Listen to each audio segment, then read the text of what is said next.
চৈত্র মাসের সংক্রান্তিতে শিবের গাজন মানে পুরুলিয়ার এক আবেগ জড়িয়ে আছে। কিন্তু আমরা যেখানে রয়েছি সেই পুরুলিয়ার একবারে পশ্চিম বর্ধমান সীমানা লাগোয়া রঘুনাথপুর মহকুমার নেতুড়িয়া ব্লকের যে রামপুর গ্রামের যে ভূতনাথ মন্দির, সেখানে বহু প্রাচীন এই মন্দির জাগ্রত মানেন এলাকাবাসী, এবং আজও এখানে মন্দির তৈরি হয়নি এবং শিবের গাজন উপলক্ষে একটা আলাদা উন্মাদনা তৈরি হয়। আমরা যেখানে রয়েছি প্রচুর ভক্ত রয়েছে, যারা ভক্ত সেজে শিবের ভূতনাথ রূপস করে পুজো জন্য রয়েছেন, এবং আমরা দেখবো যে কিভাবে তারা সবাই রয়েছেন। এবং যাদের সাথে কথা বললাম তারা একটা কথাই বললেন যে তারা ছোট থেকে শুনে আসছেন, এই কয়েকশো বছর ধরে হয় এই খোলা আকাশের নিচে পুজো হয়ে আসছে, এবং এখানে একটা প্রাচীন ঐতিহ্য রয়েছে। সেই যেটা জানতে পেরেছি আমরা, যে কাশীপুরের রাজার যে পুজো, সেই সূত্র ধরে এখানে শিবের গাজন শুরু হয়েছিল এবং আজও চলছে, এবং আজও এখানে পাকা মন্দির হয়নি। সকলের ধারণা বা বিশ্বাস যে এখানে বাবা ভূতনাথ খোলা আকাশের নিচে পুজো নেন।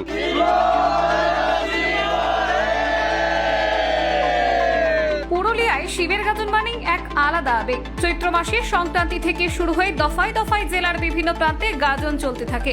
শিবের গাজন ঘিরে এই সময় এক আলাদাই উন্মাদনা তৈরি হয় রার বাংলার এই জেলায়।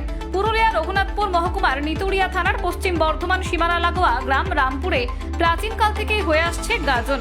কাশীপুর রাজ শাসনের সময় শুরু হওয়া খোলা আকাশের নিচে দেবাদিদেব মহাদেব যেখানে পুজো নেন ভূতনাথ রূপে, আজও তৈরি হয়নি কোনো পাকা মন্দির। বাবা ভূতনাথ এখানে পাতাল ফোর। কয়েকশো বছর আগে নিম গাছের নিচে সেই যে বাবা ভূতনাথের পুজো শুরু হয়েছিল, আজও সেই নিয়মের কোনো পরিবর্তন হয়নি।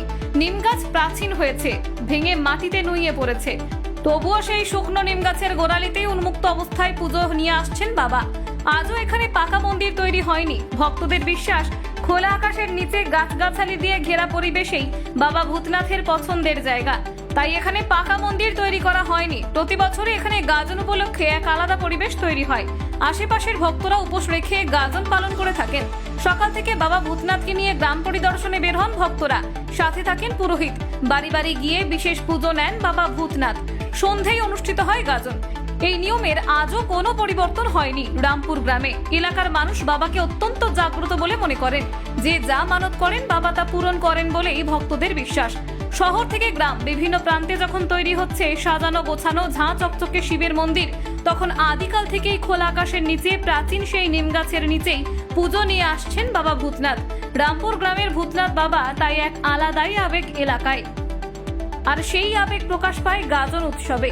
এবং আমরা যে ভূত এখানে রয়েছে আমরা অনেক দেখতে পাচ্ছি, তারা অনেক ছোট, যেমন শিশু রয়েছে, বড়রা রয়েছে, তারা একেবারে পুজো করে আসছেন। আগেও যারা পুজো করেছিলেন বা ভক্ত হাসছেন, তারা সেই রীতি রেওয়াজ আজও রেখেছেন, এবং তারা জানাচ্ছেন যে এই যে তারা ভক্ত সেজেছেন আজ নয়, তারা বছর পর অপেক্ষা করে থাকেন কখন এই ভূতনাথের গাজন শুরু হবে। আমরা বহু মন্দির দেখেছি, প্রাচীন মন্দির দেখেছি, সাজানো গোছানো মন্দির দেখেছি বহু জায়গায়, কিন্তু খোলা আকাশের নিচে এভাবে ভূতনাথ হিসাবে যে পুজো নিচ্ছেন শিব, এবং সেই শিবের গাজন হিসাবে যে আলাদা উন্মাদনা তৈরি হয়েছে খোলা আকাশের নিচে, তা বলা অপেক্ষা রাখে না। এবং এই যে গাজন, এই গাজনে একটা সকাল থেকে শুরু হয় এবং সন্ধ্যা পর্যন্ত এক আলাদা উন্মাদনা তৈরি হয় এখানে।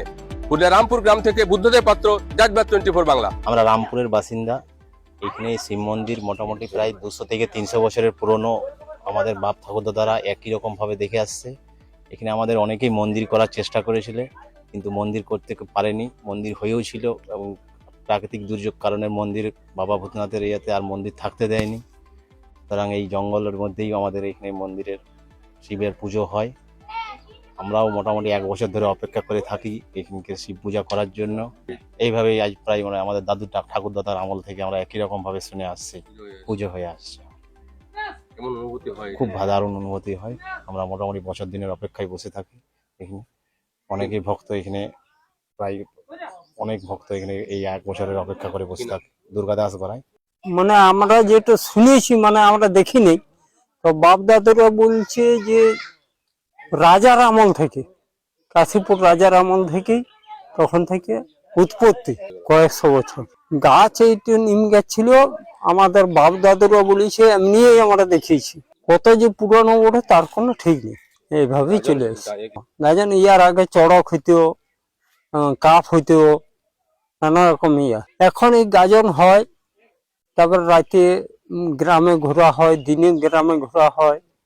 বাবার খুব মহিমা আছে, এবং পাতাল ফোর এখানে যে যেটা বলে সেটা কাজ সিদ্ধ, খুব জাগ্রত। হ্যাঁ নিম গাছটা ওর বয়স হয়েছে, বয়স হওয়ার পর পড়েছে, কিন্তু তার পরিবর্তে ওই আখড়া বা আরো কিছু গাছ হয়েছে।